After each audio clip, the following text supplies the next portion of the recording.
Je voudrais du soleil vert, des dentelles et des théières, des photos de bord de mer, dans mon jardin d'hiver.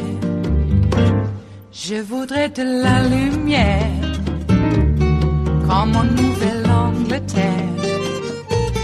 Je veux changer d'atmosphère, dans mon jardin d'hiver.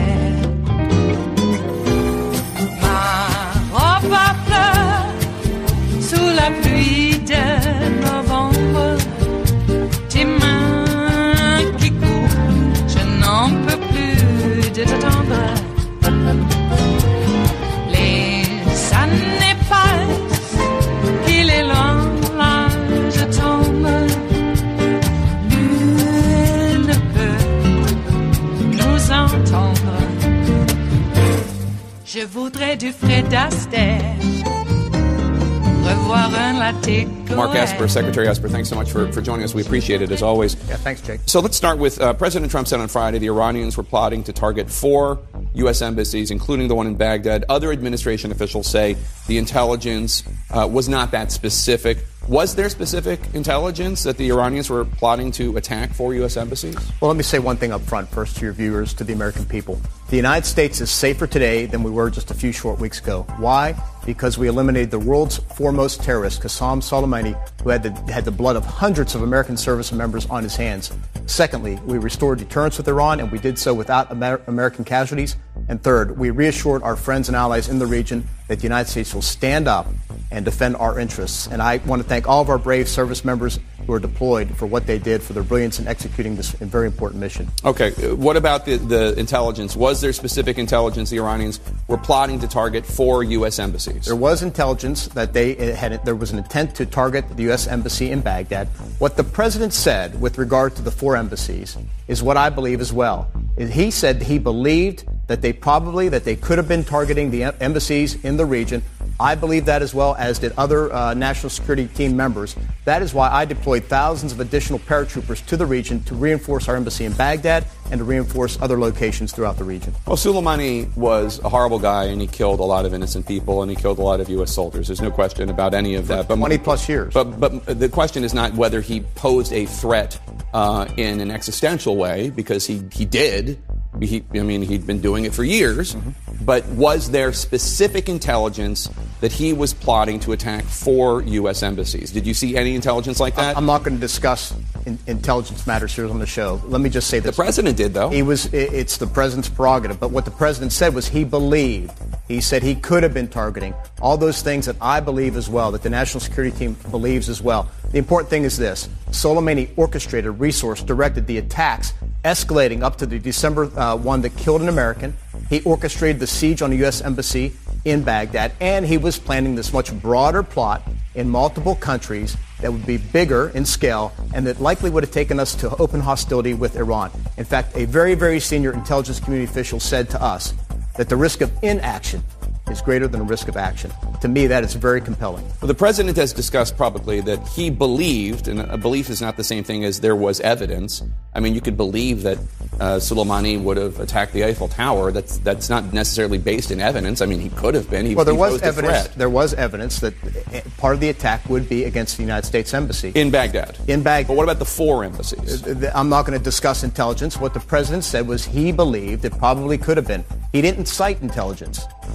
He said it was his belief, but I mean, I guess the important matter here is, look, no one is disputing that Soleimani posed an existential threat to innocent people. But the president came out and said that he believed there was a threat to 4 embassies. Were those 4 embassies alerted that there was a threat to them? All the embassies were alerted. That's why I deployed additional troops to the region. Let me say this much, Jake. I'm glad we're having this discussion today because I'd rather be here discussing this topic with you than going up to Dover Air Force Base and standing there while flag-draped coffins come home. And I have to explain to husbands and wives, sons and daughters, why their service member died when I had information that could have prevented that from happening. But I guess the point is, what information? Several information that he was orchestrating an attack. But you're orchestrating something, but you don't know what it was. Orchestrating an attack, likely which would include an attack on the United States Embassy. In Baghdad. It was going to occur. But did the Baghdad Embassy know that there was a threat to them? Absolutely, because, of course, they were already under siege by Soleimani. But a new threat, a different threat. The embassy was constantly watching the attacks, the threat streams coming at them. Our commanders on the ground, I deployed hundreds of additional soldiers. We had Apache helicopters in the air to deter attacks and prepare to defend. We had armed drones in the air to do that. Our goal is to protect the American people. Sure, but many members of Congress from both parties have said that none of the briefings mentioned threats to 4 U.S. embassies. Why is President Trump telling this to Fox News, but the administration is not briefing Congress on this threat of 4 embassies, unless there was actually no specific intelligence that there was a threat to 4 embassies? The president never said there was specific intelligence to 4 different embassies. He said he believed it. And I believed it too. 4 embassies? You believe that? I believe there were threats to multiple embassies. That's why we reinforced embassies with additional troops. Well, here's the thing. Here's why it matters. Because it might sound to some people that we're just talking, obviously Soleimani was a bad guy and he killed innocent people. We know that. But the question about whether or not the intelligence is what the president is saying is not a new debate. Remove this president from the discussion. You've been around as have I. Take a look at what Congressman Justin Amash, former Republican, now independent from Michigan, tweeted on Friday. Quote, when President Trump lies or embellishes on a topic this sensitive and administration officials then parrot his claims to avoid drawing his ire, the situation becomes extremely dangerous for our troops and the American people.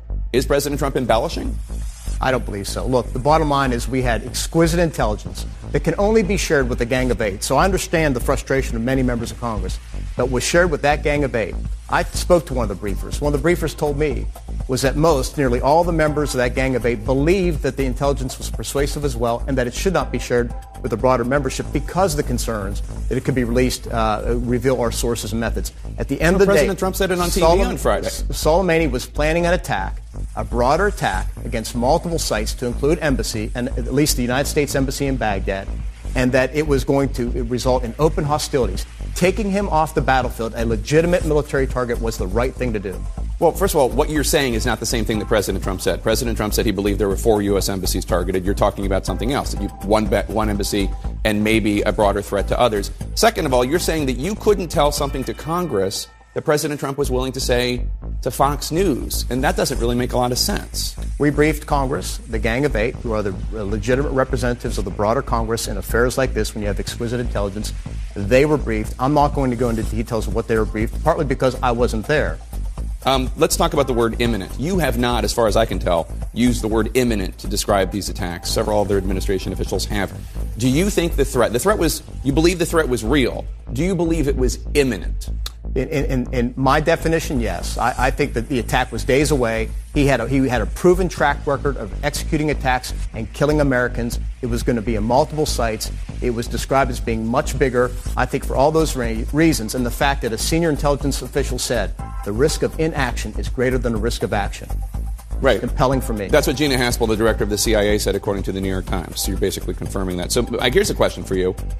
What you're describing sounds like an all-out declaration of war by Iran. If Iran were to attack the U.S. Embassy in Baghdad and also stage this widespread attack, and you believe it was going to happen within days, would that not be Iran launching the first shot in a war between the United States and Iran? Well, look, Iran has been attacking the United States through its proxy militias for 40 years now. Sure, of course, but on a lower level, go right? Go back to last summer. I had to deploy 14,000 additional soldiers to the region since May. They shot down an armed drone. They were striking Saudi Aramco oil fields in the fall. They were seizing tankers. The scale and scope of attacks against our forces in the late fall had escalated considerably. Absolutely, but you're describing a more grandiose, if you'll pardon the use of the word grandiose, a wider spread and more shocking and more bloody attack than the ones you just described. I mean, would that not be Iran declaring war on the United States if what you're saying is accurate? Well, it could be. That's why I think the compelling action was to disrupt the attack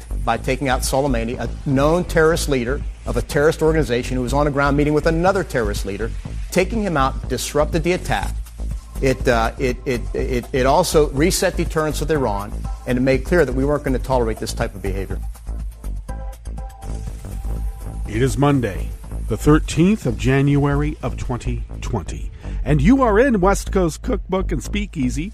I am your chef de cuisine, Justice Putnam, and our daily special is River City Hash Mondays. It has been another one of those weekends, as they all have been since that fateful day, a fateful January day, about 3 years ago. We are heading for a November election. At least we have that to look forward to, because there's a lot of distraction between now and then. Yes, indeed.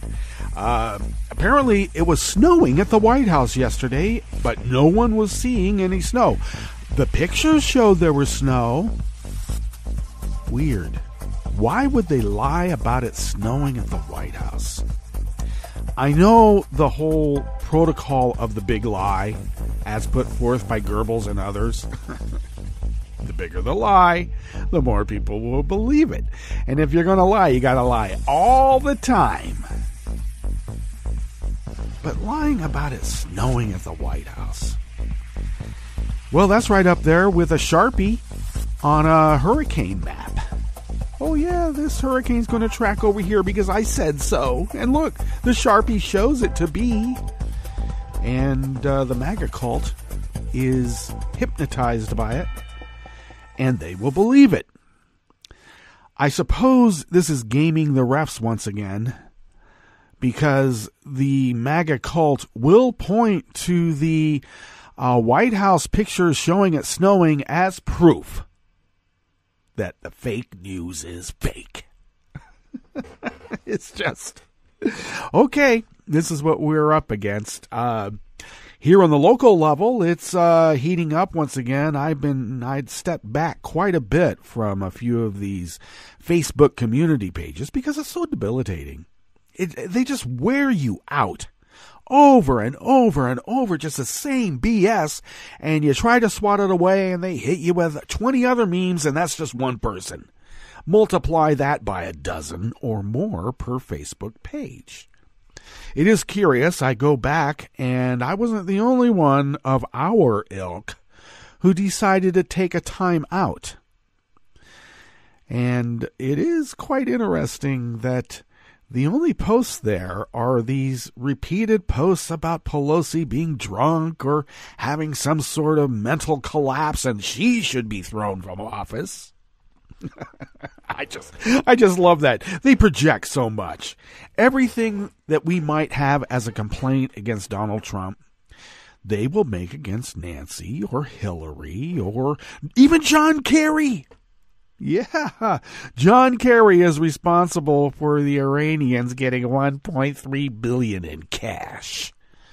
And the MAGA cult will believe that because they are a bunch of idiots whose political awakening happened when Trump came onto the scene this last time.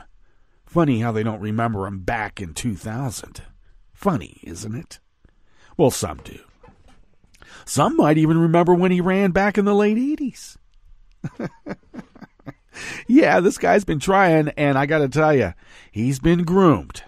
And I don't mean by Manafort, Stone, and the rest of that guy's lobby shop, though they had a big hand in it.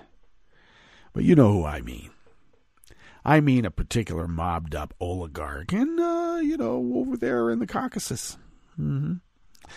And I don't mean Iowa either. I'm talking about the Siberian steppes.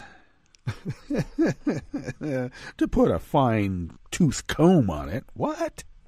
So, yeah, Donald Trump has been groomed for a considerably long time. A lot of us suspected it. Now we know. Bring it up to those whose political awakening just happened when Trump came on the scene this last time, and they have no idea. Or they choose to disregard even the fact that he was so corrupt he couldn't even get in the sharper image. The sharper image! Boy, that paean to consumerism? Jeez. You got to be pretty bad to get kicked out of the sharper image. Well, at least they had standards. Gotta hand it to the Sharper Image. At least they did have some standards. And here's a guy who frauded more than $20 million worth. Frauded a bunch of students at his fake college. But no, it's Nancy who's slurring her words. It's Nancy who's drunk. It's Nancy that has Parkinson's disease. It's Nancy that's taking some sort of drug. And their guy is Superman. Just look at him. He's doing it to own the libs. He wanted to start World War III just so that he could own the libs. And they'll tell you right off, they would be happy to live under Vlad. They're unabashed. They don't care. We are the other. We are the enemy. We being the Democratic Liberal faction of America, which makes up more than half of the population, by the way.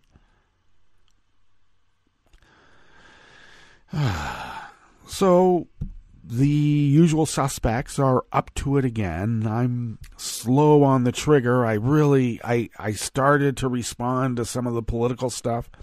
When I have posted, it's just been music. Except when we killed Soleimani and looked like we were about headed for World War III, I did post a bunch of, no war music videos. That was about as political as I got. But now I'm somehow got sucked into some weird conversation where this libertarian LaRouche Rand Paul idiot is arguing that it's perfectly okay to go up and slap someone because it's only battery. And, someone has to file a police report. And then the police have to come. And it's not really assault. It's not really a crime to go up and just slap someone because you disagree with their political opinions. This is the argument. And I made the joke, well, actually, the person who's open carrying and also the person who's got concealed carry, they are the ones that determine what makes a polite conversation. And now the argument is shifted that, yes, indeed, those who carry the guns are by default the ones that decide how everyone else behaves because they have the guns. Now, of course, the argument then can go to the next step. Well, what about when we get guns and we tell you how to do it? Well, then that's civil war, isn't it? They'll intimidate us with their guns. They'll intimidate us with their bullying actions. But as soon as we stand up to it, it's civil war. And at the same time saying it would be much better to live under Vlad. I don't think they love America. I think that they hate America. And most of all, they hate the Americans in it. As long as, well, yeah, if you're white and liberal and democratic, they hate you. Being white doesn't get you through. Just being white. They'll kill you too. It is eliminationism. I've been avoiding the fever dreams of being murdered in my sleep by Nazis. But when they keep telling you they're going to murder you in your sleep, maybe you ought to take them seriously. They tell you and show you what they are. They're not kidding. Oh, yeah, they say they're doing it to own the libs. There might be some young'uns who just want to be graffiti artists. Not artists, just graffiti whatever. Okay, if it was art, it would be one thing. But what they're posting is not art. It's inflammatory. It's sloganeering on the most base level. Because they think someone's going to get triggered. And if they get triggered, then they have won. Are these real people even? Oh, I should mention, Facebook, actually in this one closed group in Southern Oregon on Facebook actually came and tagged a person who blocked me because I kept citing the fact that he was posting fake articles, and the articles that he was posting wasn't supported by any true journalistic evidence. And this person blocked me, and that was a cascade effect where it was essentially impossible to read the page. Yeah, Facebook tagged that guy for spreading fake news. Interesting. In a closed group, too. And they said that they would pretty much close the group if it's kept up. So the young administrator has to take some action. I understand her laissez-faire approach. We should all be able to pretty much just self-regulate. Except there is no self-regulation on the other side. It's only regulated on our side, and that gets used against us. Down to the fact that the Trump administration actively uses a strategy the Democrats' goodwill against us. We have to wrap our brains around the fact that we are considered a foreign enemy. We are not considered Americans. We are more than the other. And they really do believe this. Yeah, maybe around the Thanksgiving Day table. Well, now we've got St. Patty's Day coming up. Okay, sitting around the St. Patty's Day table having corned beef and other great Irish food. Maybe we would say, oh, well, not you. But you do know that during the Civil War back in the 1860s, brother killed brother, dad killed son, son killed dad, sister hid out brother, sister killed other people too, let's be clear. I mean, we did it to each other. It was really bad. And we have one side saying, we don't shake hands, we carry our guns, and you better shut up.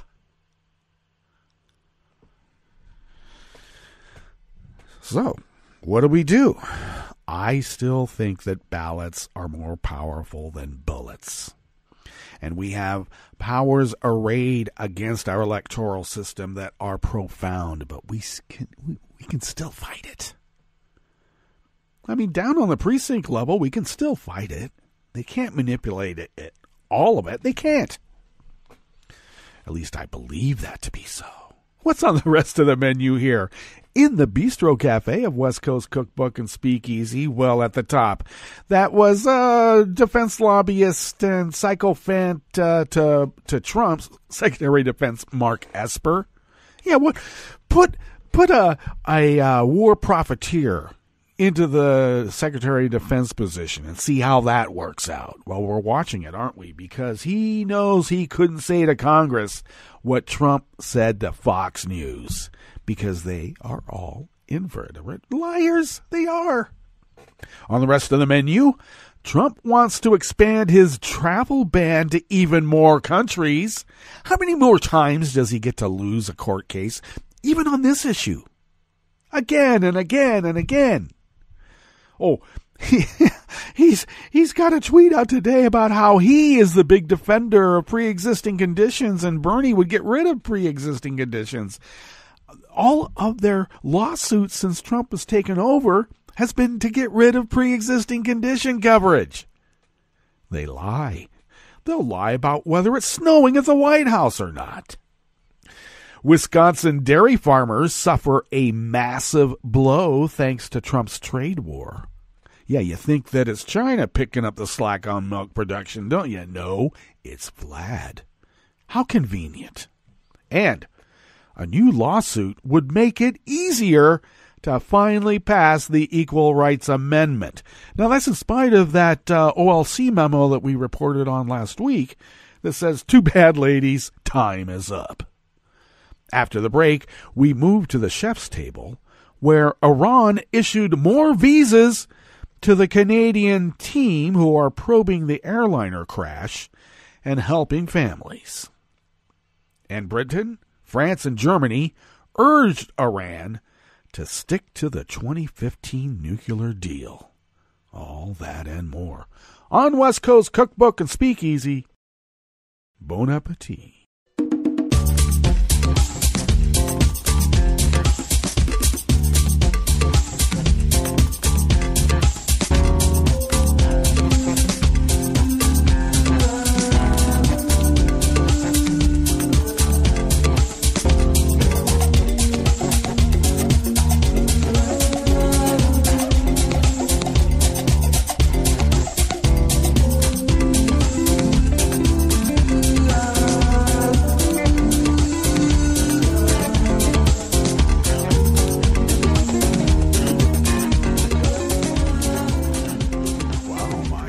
rant for River City Hash Mondays went considerably longer than normal, but hey, so much is going on. We just have to let it out. Don't bottle it up. Don't. Okay. If you would go to the bottom of our homepage at netrootsradio.com, to the rightish of the page is the chat room link monitored by Kelly Lincoln. Thank you, Kelly. To the leftish of the chat room link at the bottom of our homepage at netrootsradio.com is the link to our Patreon page, and do please become a recurring Patreon of Netroots Radio. If you could afford a espresso type coffee drink once a month, the funds sent our way, just the cost of an espresso type coffee drink, we are able to stretch those dollars beyond compare, as you know, because we've been doing it for over 8 years, going on 9 years now of continuous 24/7, 365 resistance broadcasting, because there's a lot to resist out there, and we are liberals, and we are also anti-fascists. Let's not mince words, because, hey, we have been kicking fascism for quite a while, and we will continue to do it. And we here at Netroots Radio are so appreciative of your generosity. And a few more people have made a recurring contribution, and we are so forever thankful that you are doing that. It helps. I cannot tell you how much it helps. Thank you so much. If you would like to follow Netroots Radio on Twitter, do so at Netroots Radio. Follow me on Twitter at Justice Putnam. And a good idea, because I post the show notes and links diary on Daily Co's about 10 minutes before showtime, and I get that out on social media, and my personal at Justice Putnam Twitter account is where I do that. But I also put it on the show's Twitter account at Cookbook West, so you could follow us there as well. And most importantly, pick up podcasts by way of Spreaker, Stitcher, TuneIn, iHeart, YouTube, iTunes, etc., etc., etc. All right, better get into this first offering here, since I blew through so much time ranting about the weekend and a little local news. Boy, there's still a really strong Proud Boy contingent. That terrorist up in Washington State who was labeled a terrorist and who has been referred to the FBI, apparently he's gotten more popular. And he says, I'm not a terrorist. I'm just, a freedom-loving, iconoclastic American. I wouldn't call him an American. Do not let them co-opt what makes us great, please. So it's just disconcerting to have to put up with this right-wing demagoguery when really Oregon's supposed to be about, Birkenstocks and crunchy stuff. I hate hard-edge steel. It just doesn't go with the crunchy stuff. All right, let's look at this first offering here. It comes out of the Associated Press. And don't have any byline on it, so it will be attributed to the anonymous worker bees at the Associated Press. The White House is considering expanding its much-litigated travel ban. Oh, you mean Stephen Miller is in Don Trump's ear again? Has he ever left? Want to extend it to additional countries amid a renewed election year focus on immigration issues by Donald Trump, according to 4 people familiar with the deliberations. Well, you got 4 sources. They're not going to name themselves, though, because they could go badly for them. Look what happened to Matt Gaetz. A document outlining the plans has been circulating in the White House, but the countries that would be affected are blacked out, according to 2 other people who spoke on condition of anonymity because the measure has yet to be finalized. You mean if they get found out, maybe their families are going to suffer too. That's what mobsters do. The expanded ban could cover several countries that were included when Trump announced the first iteration of the ban by executive order in January of 2017, but were later removed amid rounds of litigation. Iraq, Sudan and Chad, for instance, had originally been affected by the order. The Supreme Court upheld the watered-down version of it by a 5-4 vote, and you can just imagine who the 5 were. The most recent iteration of the ban includes restrictions on 5 majority Muslim nations: Iran, Libya, Somalia, Syria, and Yemen, as well as Venezuela and North Korea. Well, they're socialists. The White House did not immediately respond to questions about the effort, which appeared timed for release in conjunction with the 3rd anniversary of Trump's first travel ban, which was announced on January 27th of 2017. That ban sparked an uproar, with massive protests across the nation against what many derided as a Muslim ban, and the attendant chaos at airports where passengers were detained. Sort of like when Iranian Americans, or Americans who just happen to be of Iranian descent, born here generations ago, were stopped at the border because, well, you know, we killed an Iranian general, and you got to pick up all Iranians now because you don't know who might be in a sleeper cell. Always a sleeper cell with the Iranians. But mention a sleeper cell to the Proud Boy fascists down here or up here in Southern Oregon, wherever you are. Okay, over here in Southern Oregon, mention that.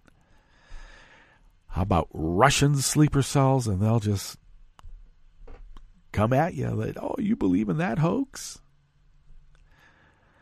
But we have every Iranian apparently under surveillance now because we killed an Iranian general. And even though the Iranians are in the streets by the millions right now, protesting their government shooting down that Ukrainian airliner with mostly Iranian people of Iranian descent for the most part, they're quite mad at their government for doing that. Well, I'm quite mad at Trump for putting somebody in a position where they had seconds to decide, is that an enemy or not? I'll presume it's an enemy and shoot it out of the sky. We'll figure it out later. And we figured it out later, and 160, almost 170 people died because of a mistake. And the mistake was that Trump got installed into the Oval Office by you-know-who, Vlad, help from Vlad, and really, the whole thing was set up for, in decades-long work by the GOP. All right, let's be clear about that too. It was a confluence of a perfect storm. And Trump got put in there, and he's been wanting to kill Soleimani for months now, we're finding out. And we're going to now have a travel ban on, well, of course we're going to have a travel ban on Iraq. Can't have one there. Chad, I don't know, why not? It's a shithole country, isn't it? Everybody knows. And this travel ban being rolled out again on the anniversary of the first one, they just want to rub our faces in it. They want to say, oh, you become inured. Well, they would never use that term because they're a bunch of idiots, but I will. You become inured to our authority. That first travel ban was so long ago, and you thought it was so abnormal. Look what you're doing now. Hardly anything, huh? They might be right. Except for one thing. Abuse of power is an unimpeachable offense, and Trump, no matter what he says and no matter what he does, will always be impeached.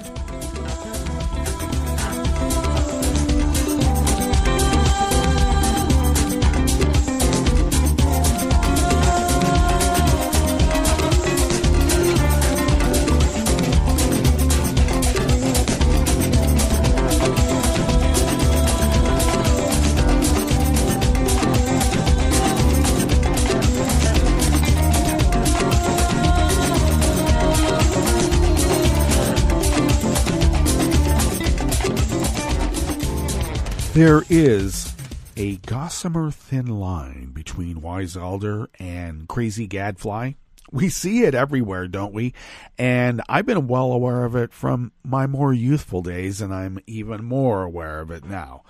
So I hope I'm self-reflective enough that I don't venture too far into the crazy gadfly part and adhere to the wise elder, which I've only recently embraced, but I guess I'm old enough to be one now by default.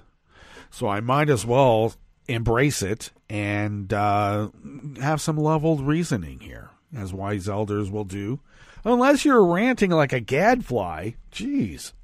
Well, here's something to rant about. This is something that I've been wanting to trademark. I told you so. I mean, ad companies and businesses are branding all sorts of common phrases. Well, I got the trademark symbol on I told you so, and I will be getting a residual from it. Residuals. So I'm giving fair warning, okay? I'm not going to put out the takedown notices, but I'm due. Really. And this article about Wisconsin losing, 10% of its dairy farms just last year makes me mad. It's not big farms, big ag that are losing here. All right, yeah, big ag is gaining, but the idea of the family farm, the loss of that, I have always felt that spelled trouble for the United States of America. Dan Desai Martin of the American Independent brings this offering here in the Bistro Cafe of West Coast Cookbook and Speakeasy. River City Hash Mondays. Wow, I should just turn it into River City Hash Rant Mondays. The state of Wisconsin, famous for its cheese, lost 10% of its dairy farms in 2019. The loss of 818 dairies was the largest decline in Wisconsin history. That's in 1 year, 818 dairy farms. Trouble for dairy farmers started in 2018 when Trump engaged in a protracted trade war with China. In retaliation for increased tariffs from the U.S., China placed tariffs on a number of U.S. agricultural exports. As a result, exports of U.S. dairy to China dropped by more than 50% in 2019. And guess who's picking up the slack? Hello, Vlad. The Trump administration rolled out a multi-billion-dollar bailout for farmers as the trade war dragged on, promising to make up for the financial damage caused by Trump's policies. However, milk producers say the aid is not enough. I believe that the bailout to the farmers is in a greater sum than Obama had proposed to bail out bankers when they collapsed our economic system. And remember when they called bailing out the banks and bailing out the auto industry socialism? But what is this with the farmers? Subsidy. Milk producers say the aid is not enough. Paul Bleiberg, Vice President of Government Relations with the National Milk Producers Federation, said the bailout fell short of where the damages were. The comments mirrored a statement made in late 2018 by Jim Mulhern, president of the National Milk Producers Federation. I know a lot of people out there will say milk is really unhealthy. Well, it's unhealthy for you. Don't drink it. Don't eat cheese. Okay? But there's a lot of us out here that, well, cheese is our lives. It is. You can't have too much Morbier. More Morbier. We have a genuine dairy farm crisis, and Trump is making it worse. Ben Wickler, chair of the Democratic Party of Wisconsin, wrote on social media, "These family farms are the lifeblood of so many of Wisconsin's local economies who are now suffering because of Trump's broken promises to have their backs, instead of trying to buy them off with bailouts. He should wake up to the reality thousands of other farmers across our state are facing." More broadly than dairy farmers, the rate of farm bankruptcies has dramatically increased during Trump's tenure. An August 2019 analysis showed farm bankruptcies in the Midwest have increased by 45% since Trump started his trade war with China.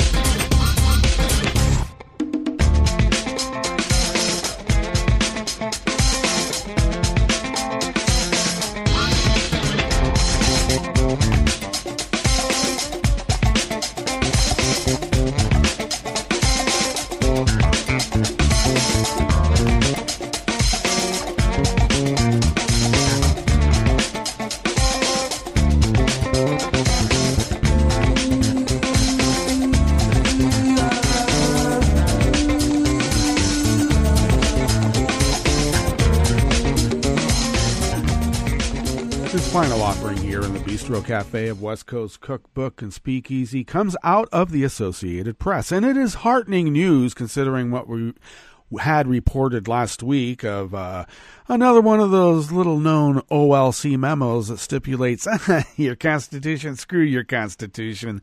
It's too late for you to have equal rights, ladies, just too late. Well, supporters of the ERA have filed a federal lawsuit in Massachusetts aimed at clearing a legal path for adoption of the long-delayed constitutional amendment. Backers say they're wading into the debate over the amendment, which dates to the early 70s. I remember it well. Because Virginia is poised to become the decisive 38th state to approve the measure. Amendments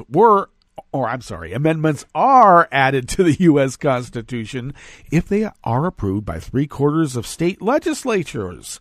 The anticipated approval of the amendment by Virginia would put the ERA over that threshold, but the process is likely to hit some snags.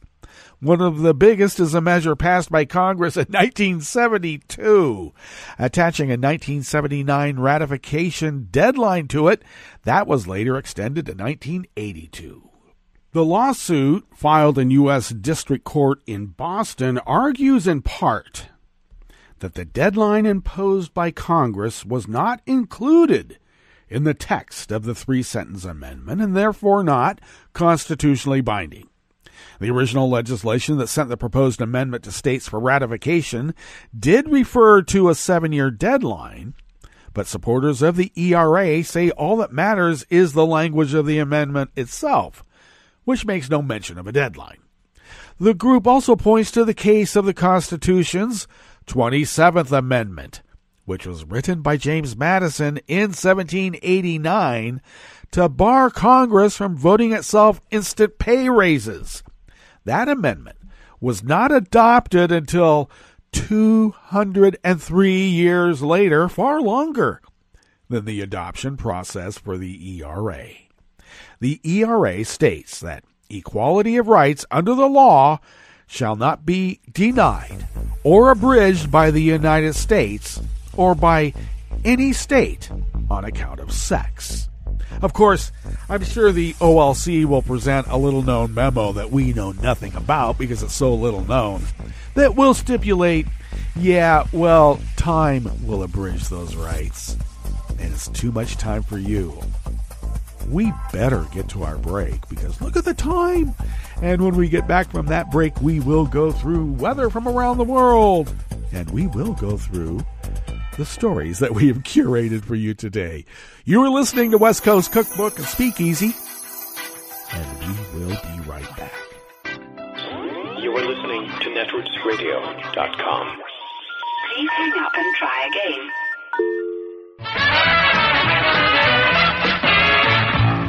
From a point at sea to the circles of your mind, a new force is at work for planetary transformation.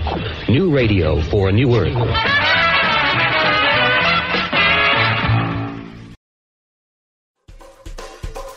This is Scientific American's 60-Second Science. I'm Jason Goldman. Large mammals can be lost from a particular place by being hunted or by the destruction of their habitat. And the loss of these big animals can greatly affect the rest of their ecosystem. Take elephants. They can leave deep footprints in soil. After it rains, each footprint becomes a tiny pond, which becomes a home to a variety of invertebrates. No elephants means no homes for those critters. So while it's well known that the loss of large animals can mean bad news, just how pervasive those impacts can be still remains unclear. I spent a lot of time when I was there in these heavily hunted forests and in these pristine forests, well, relatively pristine. They weren't hunted. They were pretty protected and remote. And just walking around, I was noticing that there is a visual difference in the amount of understory vegetation in these areas where the elephants and other large animals like forest buffalo are hunted out. There was a lot more vegetation in the understory compared to deep within like the park where it was more protected and remote. It was a lot easier to walk around. Rice University biologist Therese Lamperty, who conducted fieldwork in Gabon in West Central Africa. if overhunting is allowing this vegetation to be released from herbivory and trampling, I was imagining that would probably do a lot to the understory environment and the microclimate that invertebrates are exposed to. So Lamperty and her team compared the understory vegetation and biodiversity within hunted and protected areas in northeastern Gabon. They discovered that areas with fewer large mammals indeed had a thicker understory, as Lamperty suspected. And there were fewer termites, which is not good. Termites help decompose plants, and as a result are vital for storing carbon underground. They are also food for a variety of predators. The researchers suspect that the lack of elephant dung and trampled brush removed two important sources of nutrition for the social insects. And that led to a huge decline in termite populations, down by more than 99%. The results are in the journal Biological Conservation.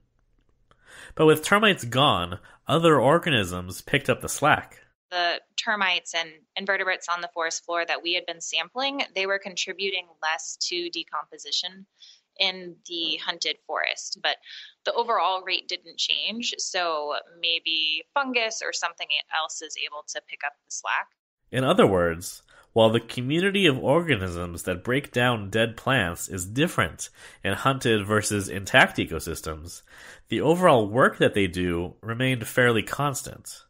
According to Lamperty, that means that these ecosystems are equipped to deal with these human-caused changes, at least to a point. Invertebrates contribute a lot to nutrient cycling, so that's going to influence how healthy the forest is and its own regeneration processes, which mean how much carbon it can store. So that directly affects climate change.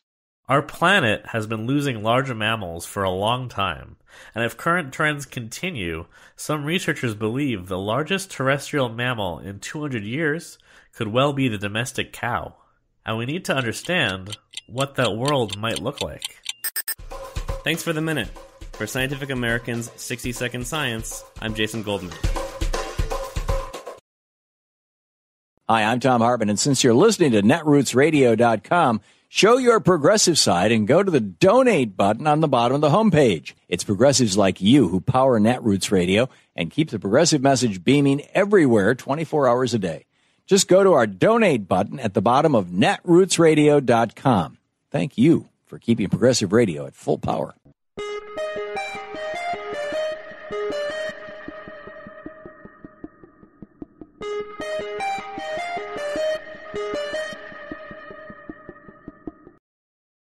Does the president have the authority to start a war? I'm Bill Newman, and this is the Civil Liberties Minute. Article 1 of the Constitution, which sets forth the powers of Congress, says Congress shall have power to declare war. Article 2, which sets forth the power of the executive branch, says the president shall be commander-in-chief of the Army and Navy of the United States. So, the Constitution sets forth a clear division of powers. The legislative branch decides the policy, the executive branch executes it. But when it comes to war, history and those words diverge. The United States has been involved in many military conflicts in the past 75 years, but Congress has not adopted a formal declaration of war since 1942. The authorization for the use of military force, passed in response to 9/11, permits the president to use military force against, but only against, those nations, organizations, or persons involved in the terrorist attacks of 9/11. AUMF has no end date, and President Trump at times has claimed that the AUMF justifies his use of the military. At other times he insists that he can, with or without the AUMF, start a war with Iran.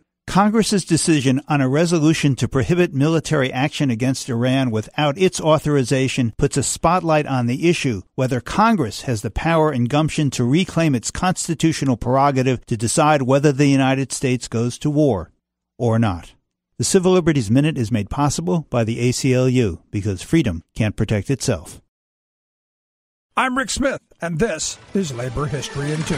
On this day in labor history, the year was 1893. That was the day that 120 delegates met in Bradford, England, to form the Independent Labour Party. The goal of this political party was to get more candidates that represent the interests of working people elected to the British Parliament.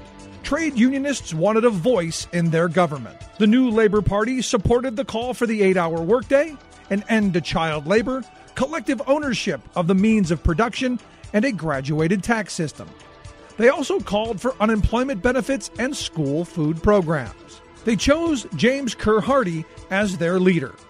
He served in that post until 1900. Hardie was born in Lanarkshire, Scotland. By the young age of 11, he was working in the coal mines.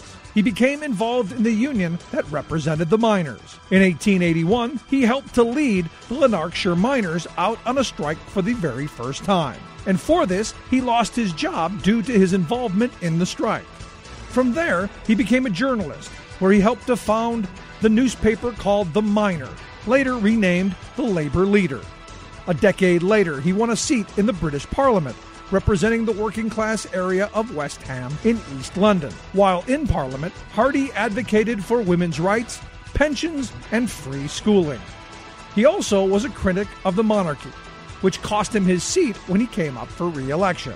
The Independent Labour Party was a precursor to the Labour Party, which was founded in 1906 and continues to be active to the present day. Through these political parties, labor and working people have played an important role in British politics for more than a century. Labor History in 2 brought to you by the Illinois Labor History Society and The Rick Smith Show. For more information, go to laborhistoryin2.com.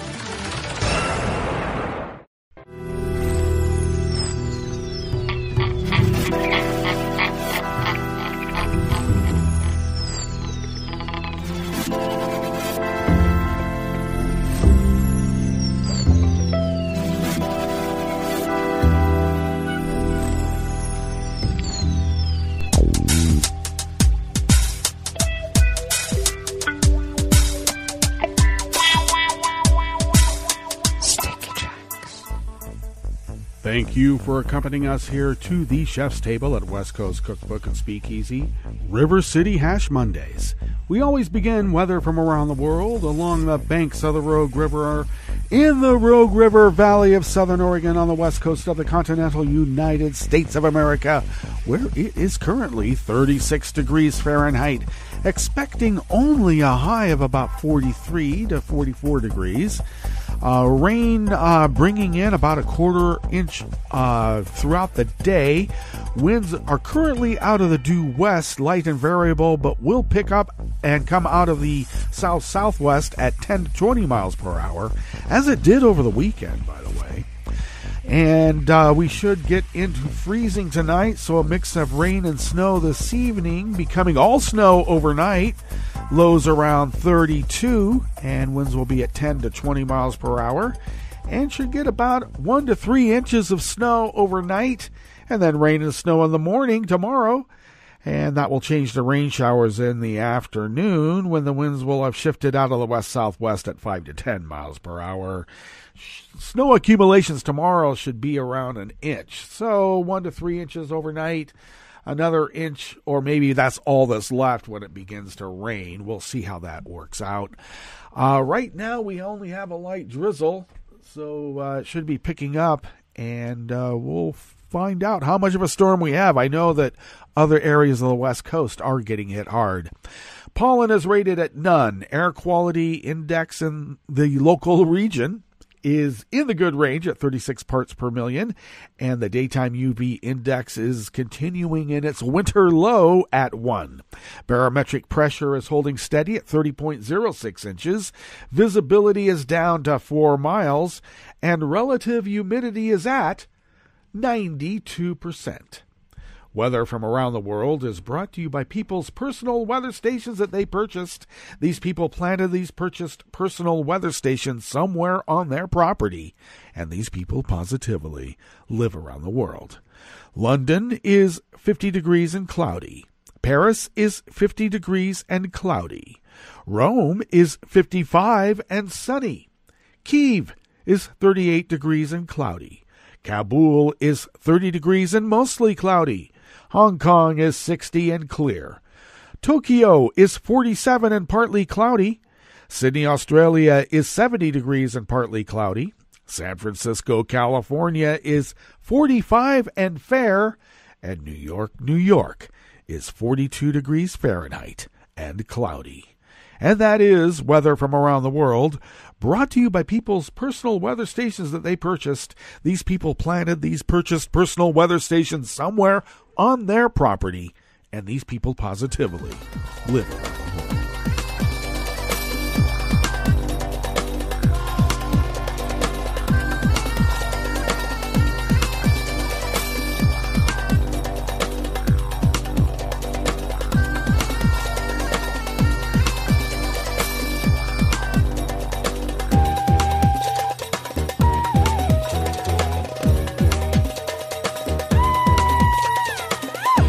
Anonymous worker bees at Reuters bring us this first amuse-bouche here at the chef's table at West Coast Cookbook and Speakeasy. Iran has issued 8 more visas to a team of Canadian officials following a fatal plane crash near Tehran, and most members of the group should be in Tehran today. 3 officials from the Rapid Deployment Team had flown to Iran on Saturday to set up a base of operations, and a further 8 would travel on Monday today. The last member will arrive in Ankara today. We expect the team to be fully in place to do their important work by January 14th, Foreign Minister François-Philippe Champagne said on Sunday yesterday. Iran has admitted that its military mistakenly shot down the plane, killing all 176 aboard at a time when Tehran feared U.S. airstrikes. Many on board the Ukraine International Airline plane were Iranians with dual citizenship, while 57 were holders of Canadian passports.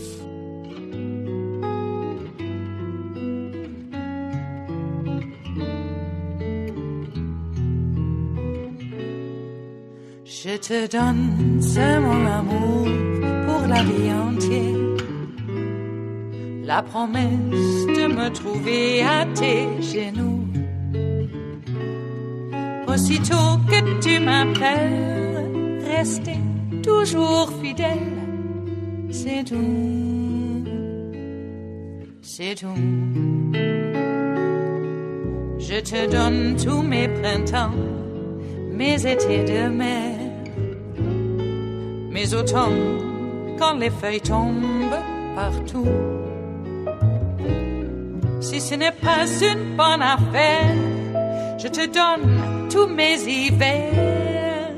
Anonymous worker bees at Reuters bring us this final amuse-bouche here at the chef's table at West Coast Cookbook and Speakeasy.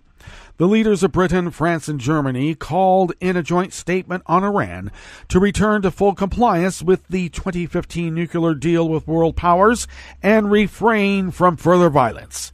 We urge Iran to reverse all measures inconsistent with the agreement and return to full compliance, the leader said in a statement issued by the office of French President Emmanuel Macron. We call on Iran to refrain from further violent action or proliferation, and we remain ready to engage with Iran on this agenda in order to preserve the stability of the region, they added. Well, that brings us to the end of our broadcast period for the day, but you do know that Netroots Radio is going to broadcast on, and we'll meet up tomorrow for Terrytown Chowder Tuesdays. So do stay tuned to Netroots Radio all day and all night for all the breaking news as it breaks, and we'll meet up here tomorrow, right here in West Coast Cookbook and Speakeasy. Bon appetit.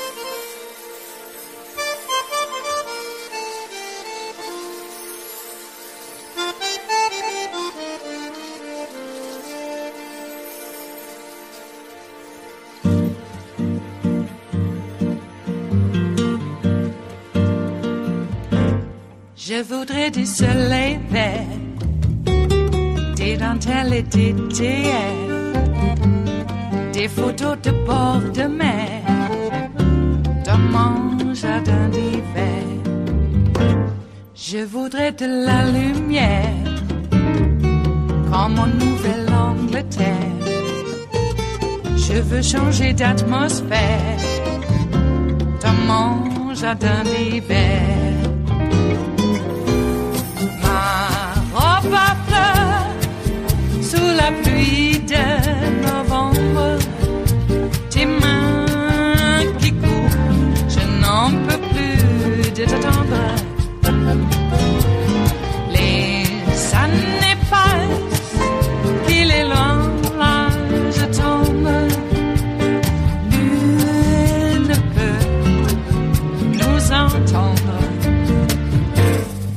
voudrais du Fred Astaire, revoir un latte Goël. Je voudrais toujours te plaire dans mon jardin d'hiver.